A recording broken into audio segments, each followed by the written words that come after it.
é que eu transpiro mesmo. Eu sou igual tampa de marmita aqui, cara. Aqui em cima é quente. Eu pus o vento hoje aqui de frente comigo. Os caras falam, rapaz, tá na sauna aí. Tá... É que além de tudo tá calor, né? Mas ainda bem nós temos uns ventos aí.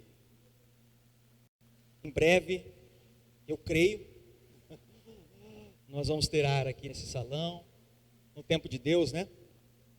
Caminhar conforme a vontade dele, climatizar, porque aqui em Rio Preto é bem quente, tá? Então é calor mesmo que eu sinto, tá bom? Eu transpiro mesmo. Tá bom? Não se assuste não, tá? Vamos fazer a leitura do texto. Vamos fazer a leitura. Pega a sua Bíblia, abra em Mateus capítulo 3. Se concentre, tá bom? Eu sei que quando está tendo o momento da palavra, o que mais acontece são coisas para te tirar a atenção, tá? Pessoas que passam às vezes, vontade de ir no banheiro, vontade de beber água, é um barulho que às vezes você escuta, é o celular vibrando, é a preocupação de amanhã, é assim, irmãos, tá bom? Então se concentre e ajude, peça ajuda do Espírito Santo para iluminar a sua vida aí. Se estiver cansado, dorme, levanta, vai beber água, volte, mas esteja por inteiro aqui, tá? Deixa o Espírito Santo falar com vocês. Mateus capítulo 3, do verso 16, tá? E logo depois nós já vamos emendar em Mateus capítulo 4. Então é a sequência, Mateus 3, 16 e 17, e depois a sequência, Mateus 4, tá? Nós vamos ler do verso 1 ao 11 de Mateus 4. Então esses vão ser os textos bases, nós vamos refletir e ir profundo na leitura nas Escrituras Sagradas. Vamos lá? Mateus 3,16 diz assim: assim que Jesus foi batizado, saiu da água. Naquele momento os céus se abriram e ele viu o Espírito de Deus descendo como pomba e pousando sobre ele. Então uma voz dos céus disse: este é o meu filho amado, em quem me agrado. Capítulo 4, verso 1 agora. Então Jesus foi levado pelo Espírito ao deserto para ser tentado pelo diabo. Depois de jejuar 40 dias e 40 noites, teve fome. O tentador aproximou-se dele e disse: se você é filho de Deus, mande que estas pedras se transformem em pães. Jesus respondeu: está escrito, nem só de pão viverá o homem, mas de toda palavra que procede da boca de Deus.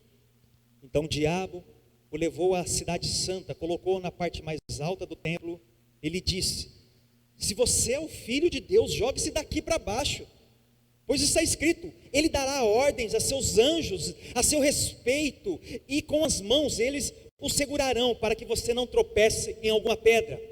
Jesus lhe respondeu: também está escrito, não ponha à prova o Senhor seu Deus.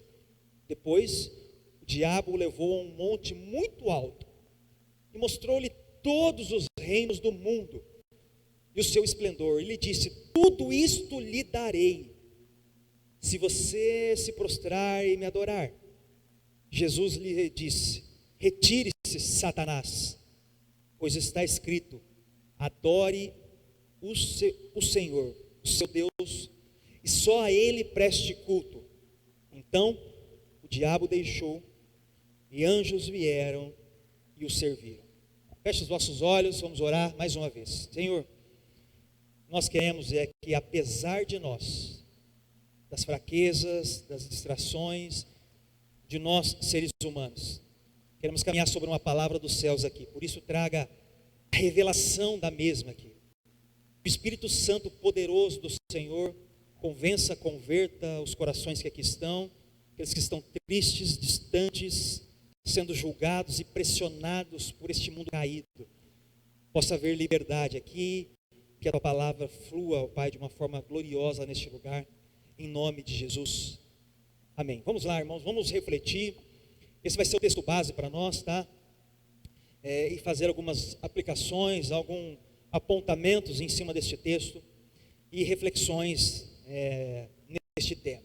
Essa passagem, ela faz parte do momento da tentação de Jesus, tá? Jesus sofre aqui uma tentação. Essa passagem é tão interessante que ela está inserida nos 3 evangelhos, os evangelhos sinóticos que nós chamamos, tá? Mateus, Marcos e Lucas, evangelhos semelhantes. Há muitas passagens ali que se completam ou que se enquadram, que são iguais ou semelhantes nesses evangelhos. É chamado de evangelhos sinóticos. E ela está inserida nesses 3 evangelhos. E tem algumas coisas interessantes. Em Mateus aqui, na minha opinião, é a mais completa. Só que em Lucas tem algo a mais, que vai ficar para o final da mensagem. O contexto mostra Jesus no início do seu ministério terreno, em que alguns versos anteriores desta passagem aqui, mostra ele sendo batizado. Olha que poderoso isso. O Criador de todas as coisas, aquele que é, que era, que há de vir, o alfa, o ômega, o princípio, o meio, o fim. Aquilo que eu disse agora no estudo bíblico, em que a Bíblia, o tema principal da Bíblia, chama-se Jesus Cristo, de Gênesis e Apocalipse, fala do Senhor Jesus. Então o Deus poderoso está ali sendo batizado. E é tão incrível a plenitude do texto bíblico, quando nós encontramos aqui em Mateus capítulo 3, o verso 16 e o 17, nós encontramos ali a Trindade de uma forma bem clara. Lembrando, irmãos, nós não somos unicistas aqui. Nós cremos na Trindade. Deus Pai, Deus Filho e Deus Espírito Santo, amém? Nós não somos unicistas. Existe a Trindade, e aqui em Mateus 3,16 está de uma forma muito clara aqui. Ele viu, quem ele viu? Jesus, o Espírito de Deus, o Espírito Santo descendo como pomba. Então uma voz dos céus, quem? O Deus Pai falando. A Trindade de uma forma muito clara nas Escrituras Sagradas sendo mostrada aqui para nós. E é tão maravilhoso nós começarmos a analisar o texto e ver Jesus sendo batizado. Preste atenção nisso que eu quero dizer para vocês. Acabando de sair das águas refrescantes do Rio Jordão. E de repente, ele é levado para o deserto escaldante e seco, onde não havia comida, onde a solidão reinava e a dor bate à porta. O nosso Deus acaba de sair das águas refrescantes do Jordão, sendo batizado, e a Bíblia diz que no Espírito, o Espírito leva para o deserto, para ser tentado. Acaba de sair das águas refrescantes. Ou seja, irmãos, sabe esse princípio, a gente já compreendendo coisas muito simples, mas profundas no texto, que nem tudo na vida são águas refrescantes, sabia disso? Nem tudo na vida são palmas, são assovios. Uhul! Você é muito bom mesmo! Você é poderoso! Você é a última Coca-Cola do deserto! Você é o biscoito que estava faltando! Você é a cobertura! Só enganação. Nós acabamos de aprender isso na escola bíblica. O que nós aprendemos hoje? Tudo é possível ao que crê. Diz respeito ao que? Quem estava? Salvação. Diz a respeito de salvação e de Jesus Cristo. Deixa eu te falar. Você não é o centro da Bíblia. Mude a forma de pensar, meu irmão. O centro da Bíblia chama-se Jesus. Ou seja, se o nosso Senhor passou por dificuldades, sai das águas refrescantes e é levado ao deserto escaldante, calor, tentação, fome, frio, dificuldades, por que nós, meros mortais e pecadores, não podemos passar por situações difíceis, principalmente de aprendizado? Sabe o que a maioria das vezes o deserto representa na Bíblia? Uma escola. Sabe o que muitas vezes o deserto representa na Bíblia? Aprendizado. Mude a ótica de ver as coisas, meu irmão. Mude a ótica. O deserto representa uma reflexão. O deserto representa o momento de você ser moldado. Sabe, às vezes nós precisamos passar por o deserto para ser moldado. Transformação. É nesses lugares que acontecem. Porque de verdade nós falamos mais uma vez da escola bíblica. Se você estiver na praia, com o pé para o alto, com água de coco na mão, escutando batidão lá, duvido que você lembra do Senhor Jesus. Eu duvido. Então, de vez em quando aparecem uns desertos aí, para falar, cara, existe um Deus que domina todas as coisas. Não é a força do seu braço, não, esse bracinho de grilo aí. Não é o seu talento, não é o seu diploma, não. É o que Ele faz. É o que Ele é. É o toque dEle. Lembra o Salmo semana passada? Se o Senhor não for o construtor da casa, inútil será construí-la. Nós estaremos nos desgastando. Então, que tal ver sobre uma outra ótica? O tema dessa pregação de hoje, irmão, desse bate-papo que nós vamos fazer, chama o seguinte, ó. O que você está vivendo não te define. Fácil, né? O que você está vivendo não te define. Vou fazer uma pesquisa aqui. Quem já passou por dificuldades aqui? Rapaz. Mas você está endemoniado por isso? Hã? O que está acontecendo? Você está passando por dificuldade. O que está acontecendo, meu irmão? Tudo é possível ao que crê. Aí você vai virar para mim, não, pastor, isso é respeito de salvação. Não está falando nada disso aí que você está falando, não. Então deixa eu adiantar para vocês. O que você está vivendo não te define. Sabe o que mais acontece, irmãos, em situações difíceis, de dor, de luta? Os amigos de Jó começam a surgir. Os Sambalate, os Tobias, lembra que nós aprendemos? Começa a vir querer destruir. Aí começa a criar dúvidas. Preste atenção que eu quero construir com você. Jesus ficou, irmãos, 40 dias sem comer. De uma forma sobrenatural ali, né? Um jejum de uma forma sobrenatural que Jesus está. Ele não fala de bebida, mas estava falando de comida. E com certeza foi o bastante para que Jesus, na forma de 100% homem, vamos lá? 100% homem, 100% Deus. Então, na forma de 100% homem e na tentação ali, com certeza ele emagreceu, concorda? Com certeza ele ficou debilitado, concordam? Com certeza ele teve fome, a Bíblia fala isso. E sujo, imagina, um deserto, ventania, calor, a dificuldade e a fome. Irmãos, deixa eu falar para vocês. Imagina essa cena que eu estou tentando construir para vocês. A fome, a solidão, estar debilitado fisicamente. Imagina só, vai construindo essa cena. Agora traga isso na sua vida de uma forma espiritual. É nesses momentos que surgem situações para nos tirar do centro do propósito do Senhor nas nossas vidas.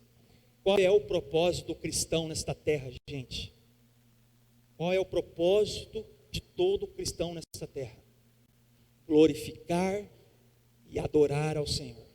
Pastor, mas eu não sei cantar. Sabe nada, não é disso não. Mas eu não toco nem o violão. Não é isso. A adoração é um estilo de vida. Você transpira a adoração. É um estilo de vida. As pessoas vão ver você, vai ver um adorador. Não é para você entrar na escola de música, não é isso não. É um estilo de vida, ser um adorador. É glorificar ao Senhor. Lembra do culto de quinta-feira que eu fiz online? Falamos muito sobre isso. O propósito do cristão é adorar e glorificar. E diante disso ele vai dar chamados para você. Você pode ser chamado para ser um professor, por exemplo, um advogado, um vendedor, um cabeleireiro. E diante desse chamado você cumpre o seu propósito, amém? Dentro do seu chamado você cumpre o seu propósito de adorador e de glorificar ao Senhor. É para isso que nós estamos nessa terra. Então é nesses momentos, irmãos, que surgem situações para nos tirar do propósito.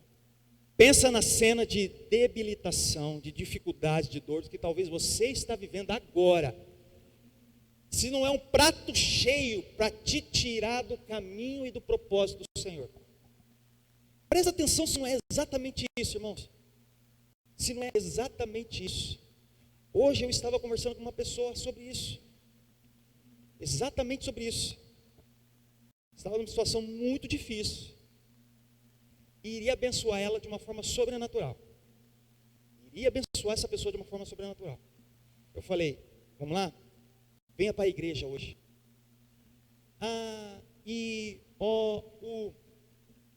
O convite está feito. Na situação difícil, quando chegamos no fundo, só existe um lugar para olhar, qual que é?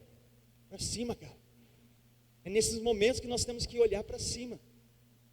Eu sempre digo, eu tento imaginar a situação difícil que as pessoas vivem, que eu vivo. Vocês tentam imaginar a minha ou a de vocês. Mas o fato é o seguinte, irmãos: sempre existiu dores, dificuldades e lutas. Vamos olhar para cima. A bênção está ali. Sabe, é como se fosse aquela história do cara que estava sendo naufragou, e ele está lá, boiando lá. Ele fala: Senhor, vem, me salva. Vem com seu raio poderoso, abre aqui a terra para mim andar. Aí de repente passa um barco. Oh, você não quer ser salvo? Não, Deus vai me salvar aqui. Aí depois passa um navio. Oh, vamos, pula aqui. Não, Deus vai vir me salvar aqui, cara. Aí de repente passa um outro. Não, estou esperando Deus, o cara morre. A bênção está aí. Tiago nos fala isso. Atitude e fé. Ação e fé tem que caminhar junto. E é interessante que surge um personagem, né? Sempre surge esse personagem. Qual foi o personagem que surgiu ali diante de Jesus? Diabo. O diabo. A palavra grega ali é diabolos. Sabe qual que é a tradução para diabolos? Caluniador. Sabia qual que é o nome do diabo? Diabolos, palavra grega. Caluniador. Dentre outros, né? Adjetivos que ele tem. Mas o que mais se encaixa ali é caluniador. Ele surge, presta atenção nisso, e propõe situações a Jesus para tirar do propósito. Para tirar do propósito. Sabe, algumas coisas que começam a ser colocadas ali? Eu não sei se você prestou atenção. Esse texto, eu já preguei outras vezes. Uma coisa é tratada muito forte ali para quebrar. Para quebrar. Algo que foi quebrado lá no Éden. A mesma coisa que é proposta para Jesus. Sabe qual é? Foi quebrado? Identidade. A identidade está sendo proposta ali para ser quebrada. A identidade. Por exemplo, ele lança perguntas ali. Se você é filho de Deus. Vocês prestaram atenção? Nessa pergunta que ele lança. Se você é filho, pera lá. Se eu sou filho, cara. Identidade. Quem é você? Você consegue se definir, meu irmão? Se nós estivéssemos num bate-papo teológico, pastor, e conversando, se eu fizesse essa pergunta para você: quem é você? Você saberia definir você? Nós vamos ver um ponto sobre isso. Sabe uma outra identidade que é tentado quebrar ali? Quem é Deus? Diante das coisas que Satanás vai propondo. Eu não sei se você já prestou atenção nesse texto. 3 coisas são propostas ali. A identidade está tentando ser quebrada. Uma delas é quem é você. Satanás lança para Jesus: quem é você, Jesus? Uma segunda coisa que é proposta ali é quem é Deus. E sabe uma outra coisa que fica muito clara ali? O que é o maligno. Na verdade, quem é o mal? São essas coisas que são propostas ali. E é neste problema de identidade, irmãos, que surge a tentação. A tentação, gente. E eu lanço uma pergunta para vocês: como vencer a tentação? Como vencer a tentação? Sabe a forma mais clara que Jesus vence ali? Com a palavra. Com a palavra. Sabe qual a palavra? O Logos. A palavra escrita ali. A palavra escrita ali, Jesus rebate com a palavra. O Logos. Agora abra comigo em 1 de João. Lá para o finalzinho da Bíblia, vamos lá? Caminhe junto comigo. 1 de João, capítulo 2. Olha que interessante. Diante dos 3 pontos que Satanás tenta com Cristo, olha os 3 pontos que está em 1 de João, capítulo 2, verso 15, e se assustem sim. Pensem nos 3 pontos que Jesus foi tentado, e olha aqui 1 de João, capítulo 2. Abra na sua Bíblia. Melhorou. 1 de João, capítulo 2, verso 15 e 17, diz assim, ó. Lembrem da tentação que Jesus sofreu, tá? Não amem o mundo, nem o que nele há. Se alguém amar o mundo, o amor do Pai não está nele. Agora preste atenção no verso 16, diante das 3 tentações que Jesus sofreu. Verso 16 diz assim: pois tudo que há no mundo, a cobiça da carne, a cobiça dos olhos e a ostentação dos bens, não provém do Pai. Mais uma vez, a cobiça da carne, lembra das tentações de Jesus. A cobiça dos olhos, lembrando das tentações de Jesus. E a ostentação dos bens, vai lembrando das tentações de Jesus. Não provém do Pai, mas do mundo. O mundo e a sua cobiça passam, mas aquele que faz a vontade de Deus permanece para sempre. Aleluia, glória a Deus.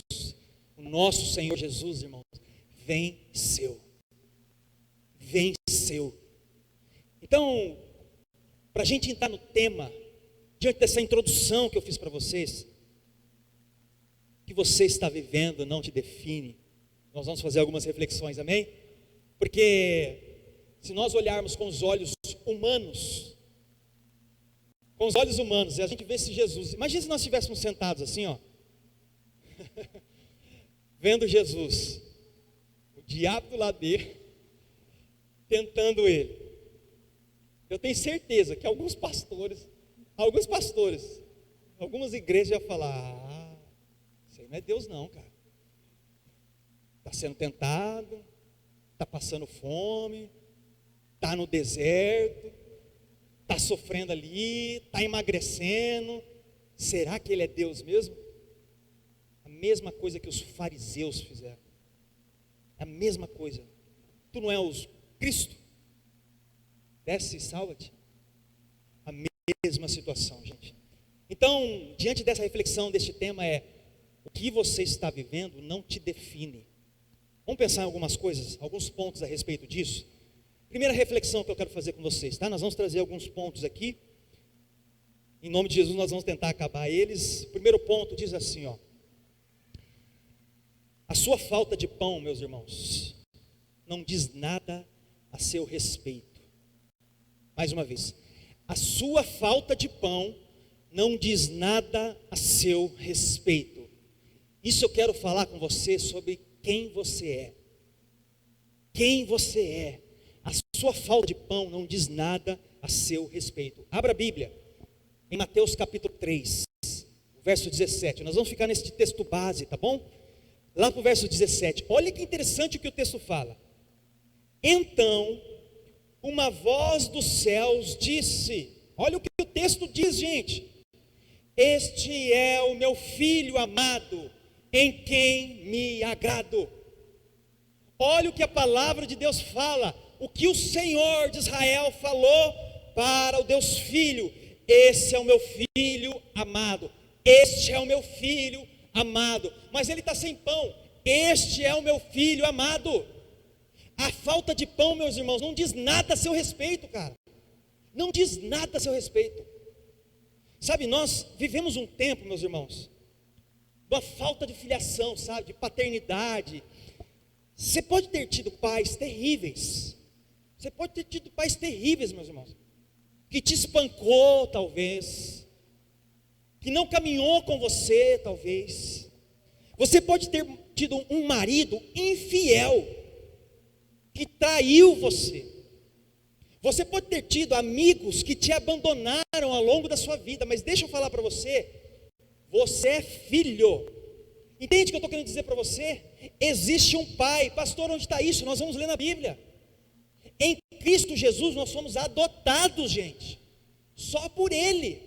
Você tem o direito de ser adotado. Pastor, todos são filhos de Deus? Não. Não são. Serão se crerem e viverem para o Senhor. Aí tem o direito de ser chamado filho de Deus. Então, meus irmãos, uma das principais dúvidas que Satanás quer colocar em você, sabe qual é? Cara, quem é você? Você não é o beberrão? Você não é o alcoólatra? Você não é a depressiva? Não, mas pera lá, você não é o cara dependente de remédios? Não, mas espera lá, você não é atraída à jogada de lado em que ninguém olha mais? Não, mas espera lá, você não é o quebrado que não consegue comprar 1 quilo de carne? A maioria de nós estamos assim. E aí Satanás fala assim, quem é você, cara? Quem é você? Aí sabe o que nós faz? Nós pega essas palavras malditas e cola na testa. Pá, eu sou isso mesmo. Pá, eu sou isso mesmo. Você se esquece, cara, que você é filho. Filho. Filho. Então deixa eu falar para você. A tua falta de pão não diz nada a seu respeito. Não diz nada a seu respeito. Jesus estava com fome ou não estava? Sim ou não? Sim. Jesus não tinha pão. Jesus estava com fome. Mas a falta de pão não tem nada a ver com a nossa identidade. Não tinha nada a ver com a identidade de Jesus. Gente, eu quero que você fique muito claro sobre isso. Porque olha o que o tentador fez. O capítulo 4 de Mateus, ali na frente agora, o verso 13. Diz assim, preste atenção. Olha o que o caluniador, o mentiroso, chega e fala. O tentador aproximou-se dele e disse, olha isso, gente. Se você é filho de Deus, mande que estas pedras se transformem em pães. Filho do quê? A Bíblia não está falando no verso 3,17. O que a Bíblia 3,17 falou, meu Deus? O que a Bíblia no capítulo 3, verso 17 falou? Este é o meu filho. E aí o que o inimigo, o caluniador, o mentiroso chega? Se você for. Não é se eu sou filho. Entende isso, irmãos? Você é filho. Você crê em Jesus. Você vive por Ele, para Ele. Por Ele são todas as coisas. A sua vida é um testemunho para Ele. Você é um adorador. Você glorifica Ele. Você é filho. É isso que a Bíblia está trazendo para nós. É isso que está querendo trazer para vocês. Jesus havia escutado, gente, Ele era o Filho amado. O Filho, o unigênito, o amado. Logo ele não precisava, pega essa por favor. Ele não precisava de pão, gente, para saber quem ele era. Entende o que eu estou querendo dizer? Você não precisa pôr nada na tua boca para saber quem é você. Você não precisa dar uma tragada em nada para saber quem é você. Você não precisa ver coisas para te transformar. Porque em Cristo somos filho. Ou seja, não é ter ou não ter pão. O que me faz filho é o que Ele fala e não que o pão. Entende o que eu quero dizer para vocês? A sua filiação se dá no que Deus fala e não no pão que você tem. A falta de pão, irmãos, não diz nada a respeito de você. Você é filho de Deus porque Ele disse. Você é filho de Deus porque Ele disse.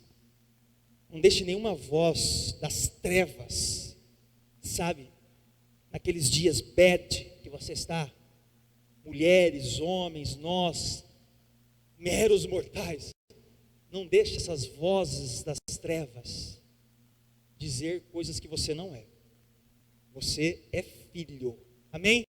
Primeiro ponto que eu quero trazer para vocês é que a falta de pão não diz nada a respeito. Quem você é? Quem você é? Quem você é? Filho de Deus. Filho de Deus. Vamos para a segunda reflexão? Então, definimos quem é você. Segundo, por favor, preste atenção. A fonte do pão é mais importante que o pão. Amém? Bugou aí ou não? A fonte do pão é mais importante que o pão. Mais uma vez, a fonte do pão é mais importante que o pão. Isso diz respeito de quem é Deus. Amém? Quem é Deus? Amém? Vamos lá? Então abra a Bíblia em Mateus capítulo 4, verso 2 ao 3. Vamos lá, vamos caminhar. Mateus 4, verso 2 ao 3. A fonte do pão é mais importante que o pão. Nós vamos falar agora quem é Deus, é a respeito dele. Mateus 4, verso 2 ao 3, diz assim: depois de jejuar 40 dias e 40 noites, teve fome. Quem apareceu? O caluniador, o tentador. aproximou-se dele e disse: se você é o Filho de Deus, mande que estas pedras se transformem em pães. Gente, quando nós passamos um momento de dificuldades, as necessidades estão sempre à frente do propósito. Isso é natural. Sabe qual que é o problema disso? Vai imaginando a cena. Talvez é o que você está vivendo, que nós, o que a nação, o que a igreja. Dificuldades, lutas e dores. Necessidades começam a entrar à frente do propósito. E aí nós nos esquecemos do Criador. Nós começamos a nos esquecer quem Ele é.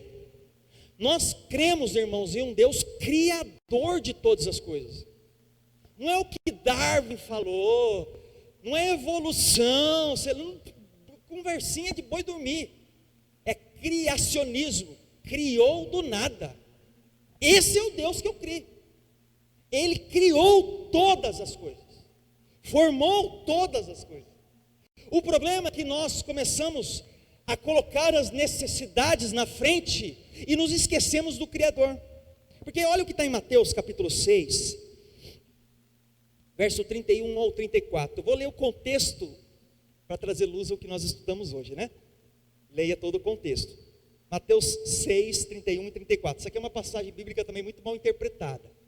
Mas olha só o que eu quero dizer para vocês, tá? Normalmente, quando se lê, leem somente o verso 33. Mas nós, como bons estudiosos, que nós aprendemos, vamos ler o contexto.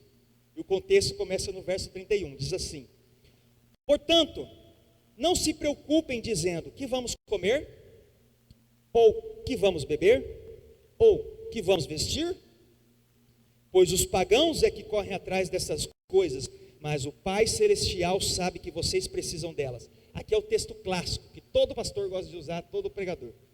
Busquem, pois, em primeiro lugar o reino de Deus e a sua justiça, e todas essas coisas lhes serão acrescentadas. 34. Portanto, não se preocupem com o amanhã, pois o amanhã se preocupará consigo mesmo. Basta a cada dia o seu próprio mal. Qual é o contexto? Busquem em primeiro lugar o reino e a sua justiça, e todas essas coisas. Todas as coisas o quê? O que comer, o que beber e o que vestir. Pastor, mas eu interpretava errada. Pois é que você está correndo atrás de necessidades, está esquecendo do Criador. E a Bíblia nos fala aqui que nós buscamos Ele em primeiro lugar, as coisas simples, básicas, serão acrescentadas, gente. Serão acrescentadas. O problema é que nós não estamos colocando o reino em primeiro lugar. Diga a verdade no seu coração. Quando você acorda, qual é a primeira coisa que você faz? Quando você vai dormir, o que você faz? Quando você pega o seu salário, o que você faz? Quando você usa o seu talento, a sua vida, o que você escuta, o que você faz? Então, de verdade, o reino está vindo em primeiro lugar na nossa vida? Difícil, né? Agora, diante dessa reflexão do texto do segundo tópico que nós estamos falando, que a fonte do pão é mais importante que o pão, o que eu quero dizer para vocês, gente? De verdade, assim, porque ter pão é pecado? Não é, gente. Ter fome é pecado? Não é, gente. Pera lá, Jesus estava com fome e Jesus não tinha pão. Ou seja, a falta de pão e ter fome não significa pecado. O problema está na identidade. O problema está na identidade. O caluniador, o diabolos, lança em você o seguinte: você crê no Deus poderoso mesmo? Quem é esse Deus que você serve? A pergunta é: quem é Deus para você, meus irmãos? O problema é de identidade. Quem é Deus? Sabe como Jesus responde? Com a Bíblia. Eles tinham a Bíblia, você sabia disso? Ele vai lá em Deuteronômio, se você quiser abrir, capítulo 8, verso 3. E ele fala assim, Deuteronômio capítulo 8, verso 3. Assim, ele os humilhou e os deixou passar fome, mas depois os sustentou com o maná, que nem vocês, nem os seus antepassados conheciam, para mostrar-lhe que nem só de pão viverá o homem, mas de toda palavra que procede da boca de Deus. Olha que interessante isso. Jesus usa a Bíblia para combater heresias.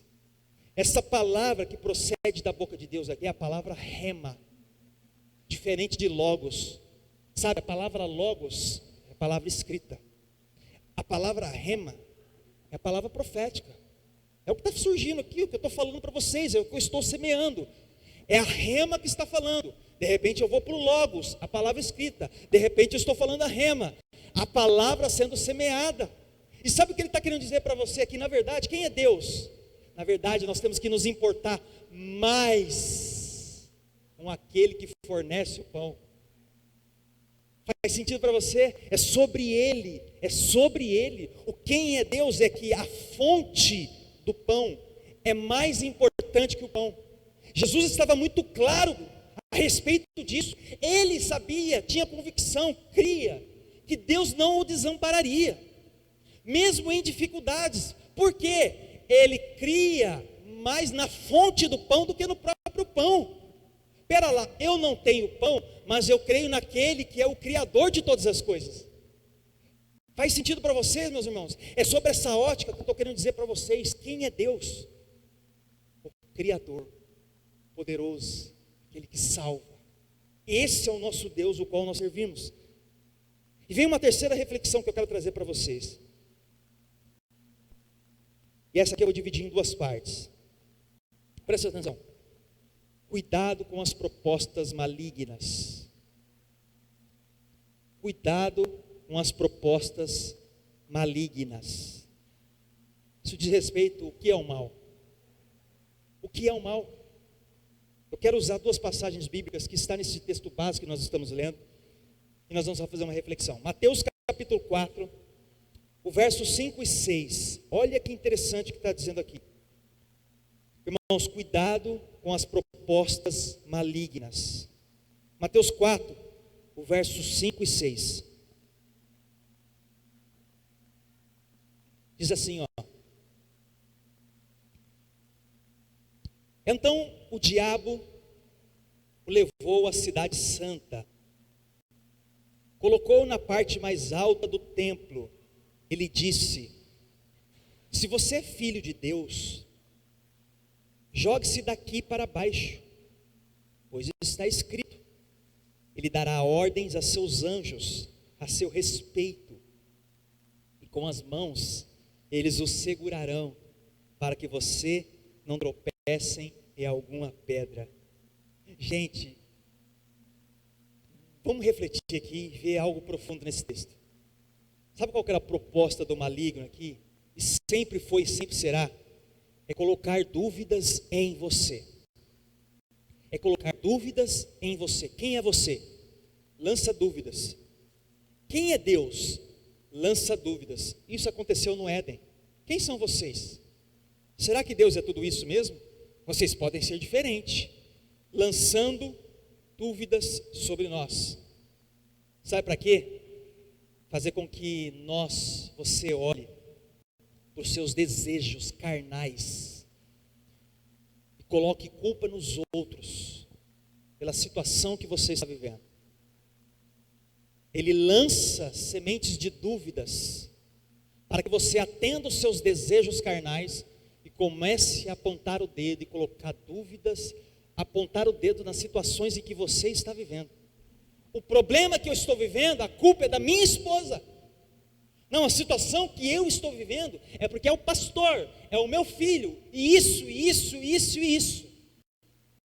Dúvidas: quem é você? Quem é Deus?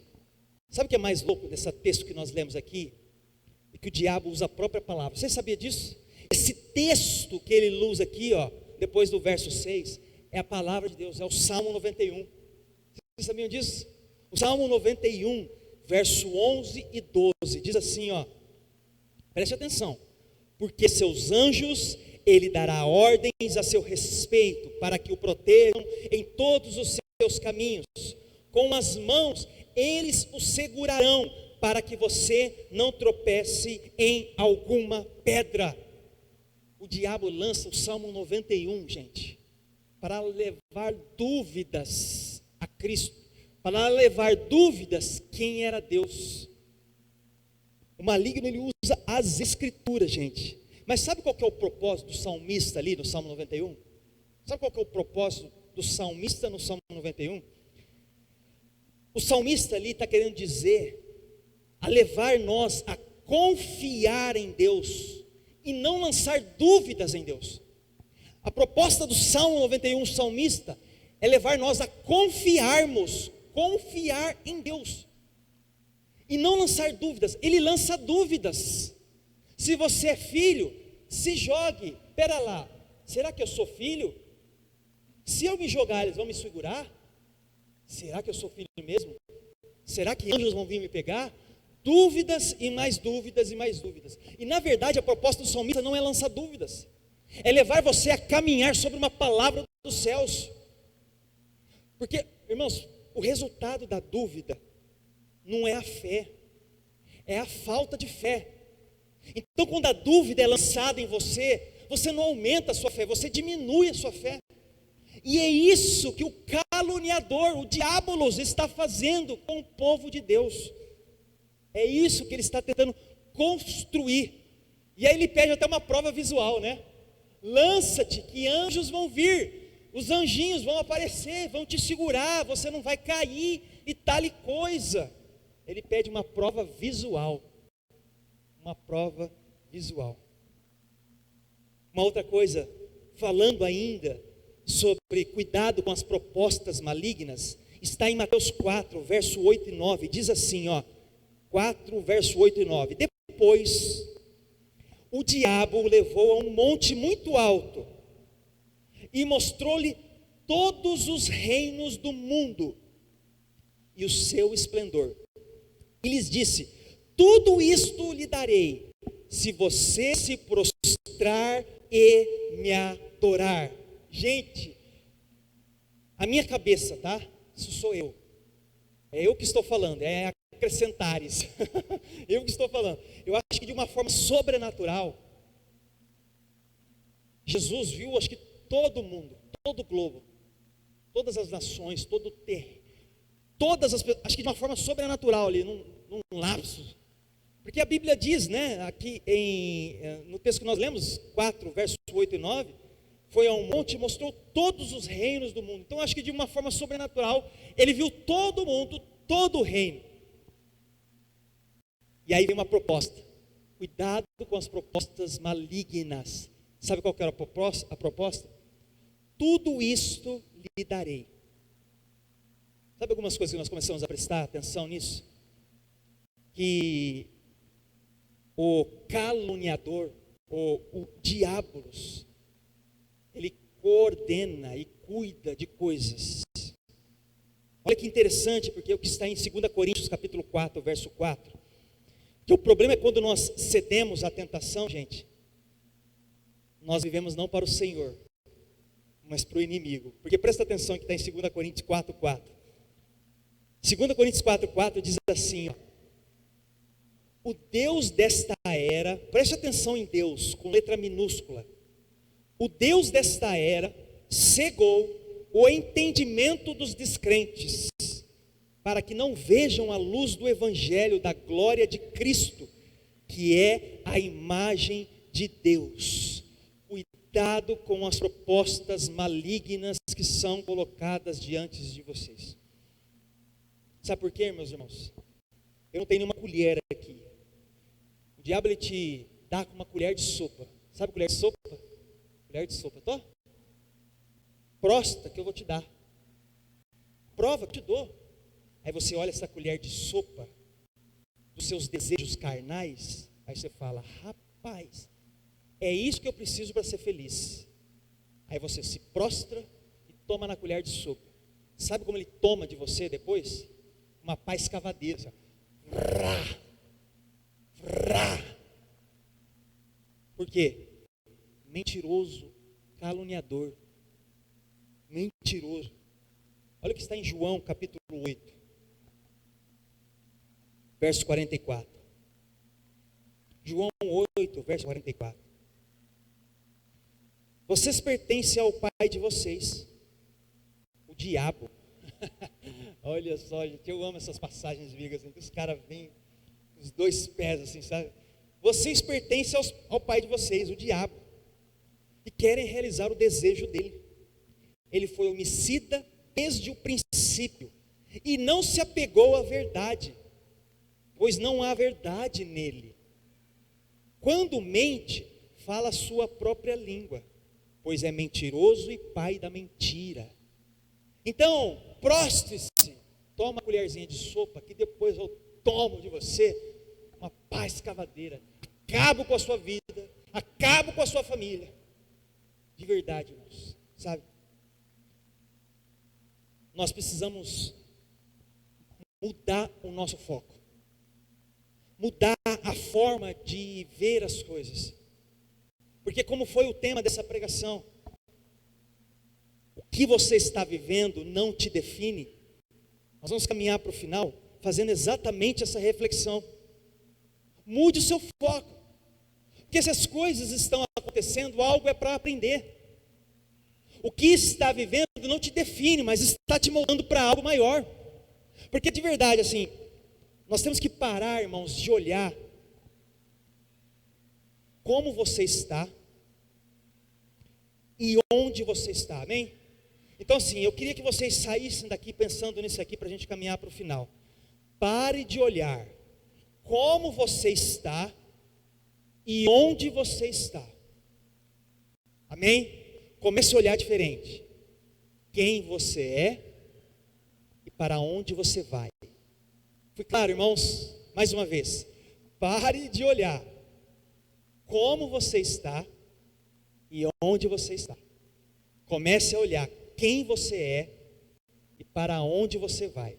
Porque se eu lançar essa pergunta aqui, ó, eu vou lançar a pergunta. Responda internamente no seu coração, sem ter feito essa reflexão. Como você está?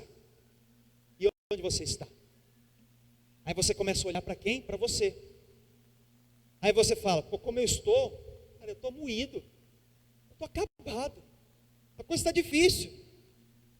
Não tem isso, pastor. Está dureza. Como eu estou? Mais quebrado que arroz de terceira. Está difícil demais. Como eu estou? Dificílimo, pastor. Aonde você está? Nem queira imaginar, pastor. Nem queira imaginar onde eu estou. Difícil demais. Sabe qual que é a resposta diante dessa pergunta que eu lanço para vocês? Como você está e aonde você está? Pontos de interrogação. Pontos de interrogação. Então, irmãos, mude a forma de pensar e de encarar, de ver as coisas. Agora é quem você é e para onde você vai. Diante da pregação, quem você é? Filho de Deus. Vamos para a Bíblia? João 1, verso 12. Não é como você está, mas é quem você é. Não é como você está, mas é quem você é.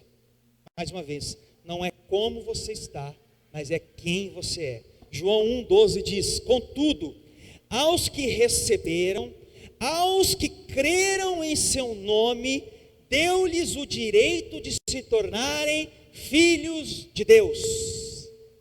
Então não é como você está, mas é quem você é. Mude a forma de encarar.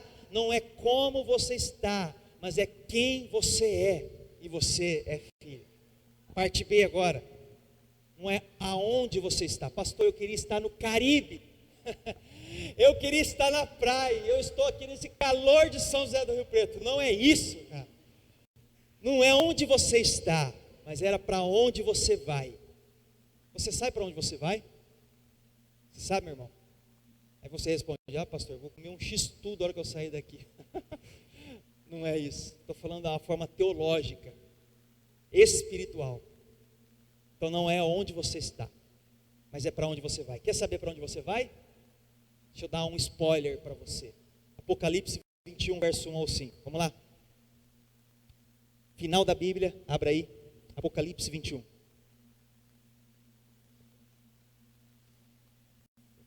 Verso 1 ao 5. Não é onde você está, mas é para onde você vai. Mais uma vez, não é onde você está, mas é para onde você vai. Apocalipse 21, verso 1 ao 5 diz assim: Então vi um novo céu e uma nova terra, pois o primeiro céu e a primeira terra tinham passado, e o mar já não existia.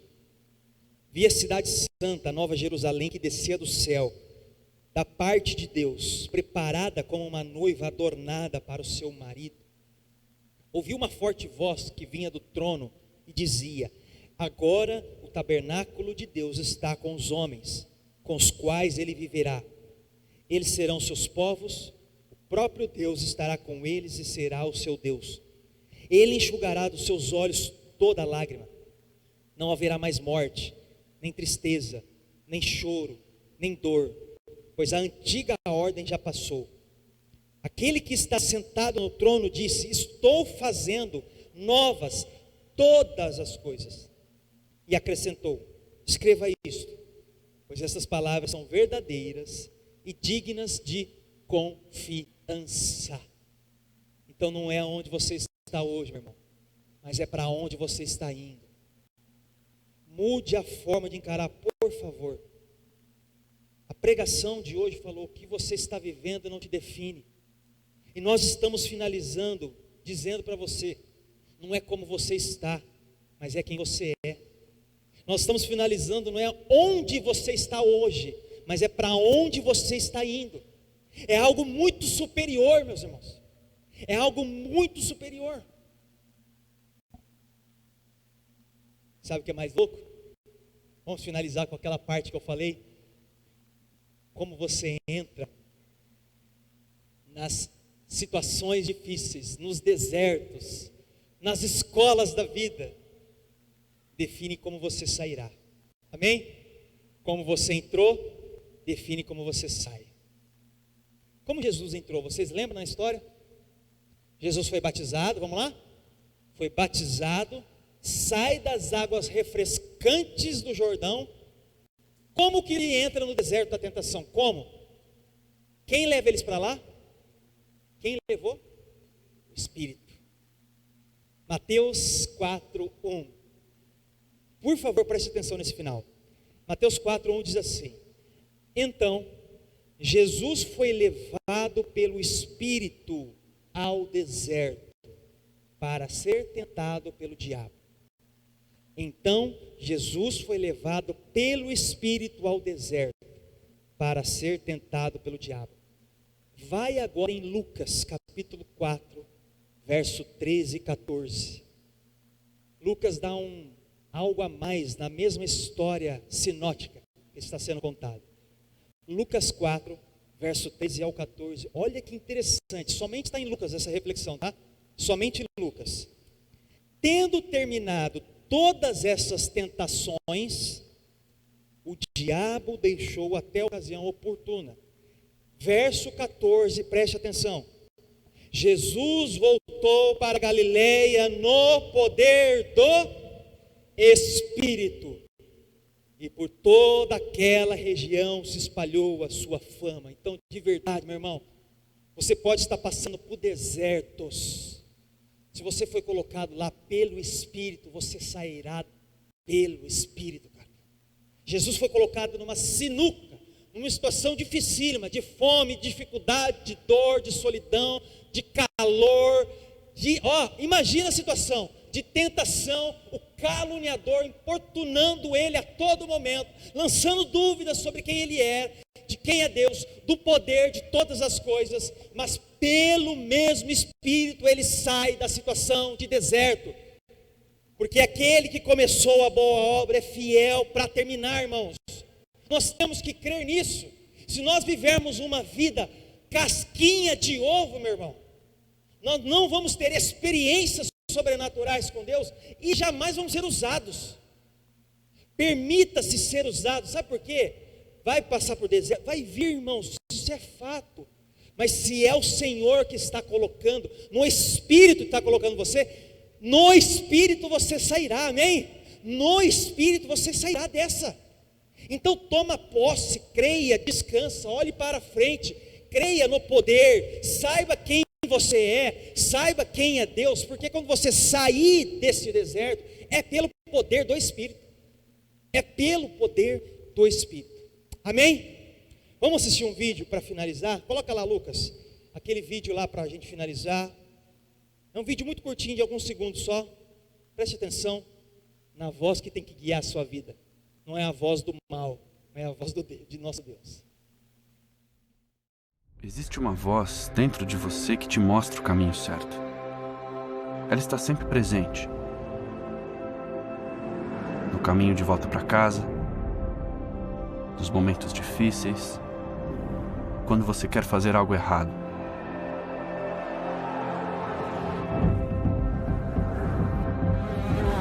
As pessoas chamam isso de voz da consciência, premonição, intuição. Mas essa é a minha voz, a voz de Cristo. Ela ecoa quando você precisa tomar uma decisão. Ouça o que eu tenho a dizer. Você morre aos poucos quando escolhe fazer o que é errado. E você sabe disso. Você sente vergonha e abafa a minha voz. Mas eu te amo e não quero que você sofra. Por isso eu morri na cruz, para colocar sobre mim os seus erros e a sua vergonha. Ouça a minha voz. Ela pode te salvar. Lembre-se que eu estou sempre por perto, a uma oração de distância.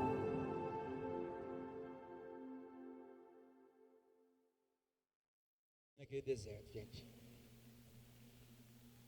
ele sabia quem ele era. O pão ou não ter o pão não definiu quem ele era. O que definiu quem ele era a voz que veio do céu. Meu filho amado, em quem me agrada. Vamos ficar de pé?